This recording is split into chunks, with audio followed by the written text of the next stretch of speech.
CITU ఆధ్వర్యంలో స్థానిక శ్రామిక భవన్లో జరిగిన కార్మిక దినోత్సవ వేడుకలకు యూనియన్ ప్రధాన కార్యదర్శి తుమ్మల రాజారెడ్డి ముఖ్య అతిథిగా హాజరై మేడే పతాకాన్ని ఆవిష్కరించారు.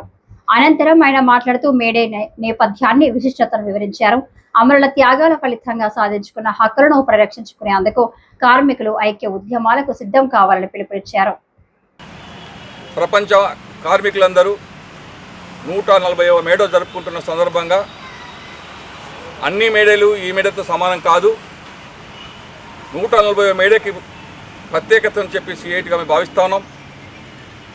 మేడే అంటే 1వ తారీఖు అనేది క్యాలెండర్లో ఒక డేట్ కాదు, ఇది ప్రాణాలు అర్పించి అర్పించి ప్రపంచ కార్మికులకు హక్కులు అందించిన రోజు.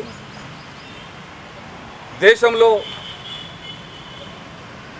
కొన్ని వందల మంది కార్మికులు అరెస్టులు, రక్తదానాలు, డిస్మిస్లు, ఎన్కౌంటర్లు, జైలు శిక్షలు అనుభవిస్తే వచ్చిన హక్కులన్నీ కూడా నరేంద్ర మోడీ ప్రభుత్వం వచ్చిన తర్వాత ఒక కలంపోటుతో కార్మికులకు అనుకూల అయిన చట్టాలన్నీ రద్దు చేసి కార్మికులు వ్యతిరేకమైన చట్టాలు తీసుకొచ్చిన 2025లో